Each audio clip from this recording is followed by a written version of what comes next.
Lately, I have been obsessed with how gamers talk about MMORPGs online. And what I mean by that is to say, I think MMOs have evolved, but the conversation around MMOs hasn't kept up with the business models that are being tested and ultimately will be decided whether they're winning values like free to play, which I personally hope is not the winner, or subscription, or something like what New World is doing, which is a buy to play. And chances are we're going to see a battle pass added some point maybe this year or early next, but I'll be sure to cover that when that happens because it is an interesting thing to discuss and it's going to be an interesting thing to see about the health of an MMO online. Now, while we're going to do this video, I might end up bringing this as a series back to this channel, maybe kind of a once a month check-in to see how these numbers are growing, shrinking, staying the same. But needless to say, I think New World might be at the tail end or have completed its quote-unquote death spiral. And what death spiral actually refers to, it's a term that was actually used describing MMO's fall, especially in a subscription-based model where you need enough players to make enough content, but enough content isn't there, players leave, thus less content, thus more players leave, thus less content. And that is essentially the model of the subscription-based MMORPG. Now, I submit to you guys that MMOs have become seasonal if they always weren't seasonal. I don't think they were seasonal in the past. I think they were more that persistent world that you were a part of, and there happened to be some gameplay elements where now they've shifted more into provide the content for a particular period of time, add more content, invite people back in. And no better example of this is in the case of Final Fantasy XIV, and from the words of Yoshi P, the producer and director of that game, saying, hey, take a break, come back, and preserving and having those catch-up mechanics and more. Now, I'm not saying you have to like that, like especially if you're an old school MMO player like myself. I'm just stating how it is and how MMOs have really evolved into that kind of seasonal mindset. Even MMO lights, which are adopting MMO principles, but still bringing in that season. So what we're actually going to look in this video today, because of the data, I want to share with you guys where New World is at in terms of its monthly player population, because a lot of obsession has been made at its current value. And if we actually look at Steam charts right now, here at a low point of the day, specifically for this video, the timing is intentional, showing around 19,350. And also, we're not just looking at Steam charts, we're actually looking at the New World Server Status database, looking at that, and we can kind of see a direct correlation with some of these numbers. So this isn't a one source video, I'm actually bringing in three sources. But what a lot of people obsess is the concurrent, which is important, but note that I don't think is as important as I've seen other YouTubers either, bring into light as a case study towards their current. I like to focus here on the hours played. And why are hours played important? Because they actually reflect who is really playing the game, not all at the same time. And clearly, I think a lot of New World fans like myself want to see New World continue to grow, but over the course of the last month, we've actually continued to see it grow just by a little bit. If we just kind of pull up the numbers themselves, we're actually starting to see gains in the average amount of players. This still is currently at its peak regarding the double XP weekend. The free-to-play weekend did bring some people in, but that's where I want to kind of look at those hours played. And we saw that at 15 million. Now, the average gamer throughout all the studies that have been made on gaming plays 7.1 hours a week.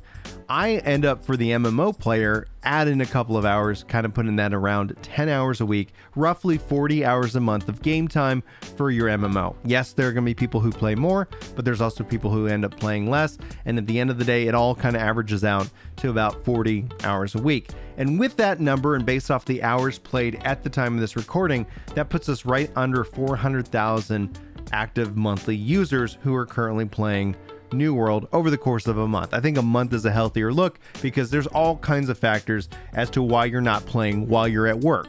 Hype is also another aspect that, is a factor. And like I said, I want to bring in three sources, whether you like them or not. mmopopulations.com, which I always get a lot of people have a lot of feedback, oh, they're not accurate. Nobody's accurate.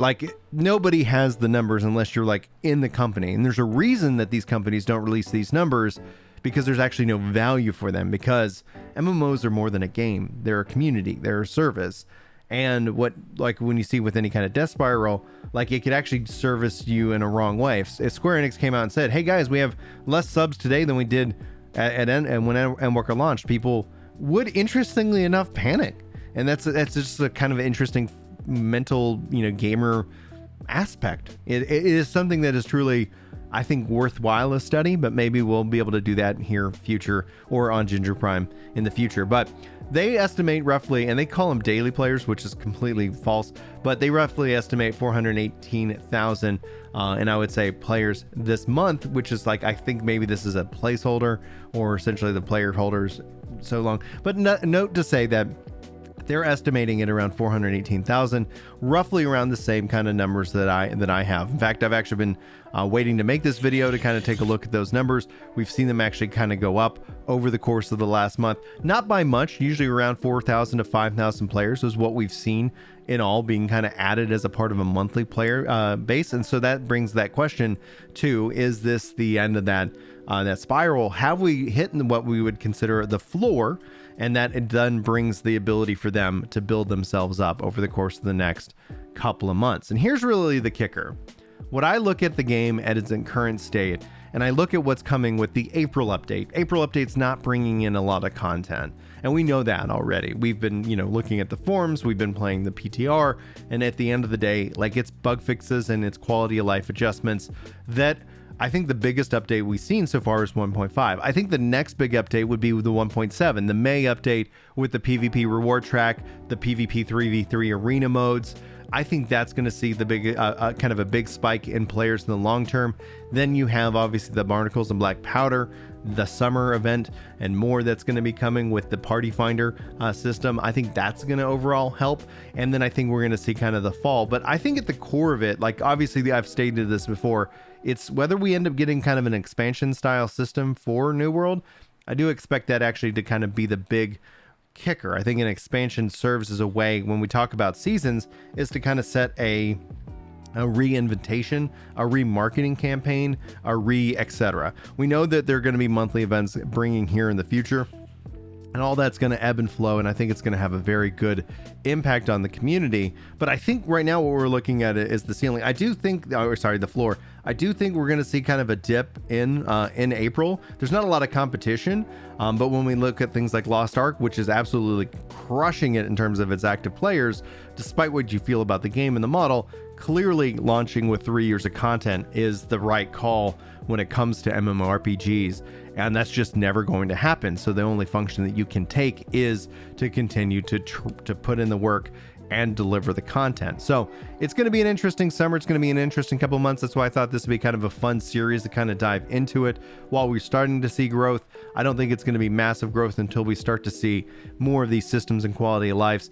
And I expect that after the fall or sometime later this year, they're going to start either hinting at an expansion or they're going to start laying out a bigger roadmap for the players, because that's going to help establish trust, and that's going to help establish like why you should continue to invest and play in this game. And again, like I said, I think the expansion is going to be probably the best call because it's going to communicate a lot to us as the players. But anyway, guys, hopefully you enjoyed the latest status update as it relates to players.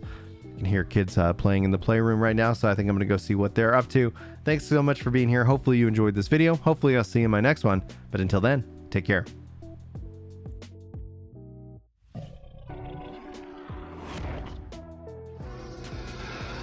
Yeah. It's time to chill out on the couch and read some comments. That's right. You know me when it comes to Destiny. I'm off with a clan, and I'm glad you're feeling better. Oh,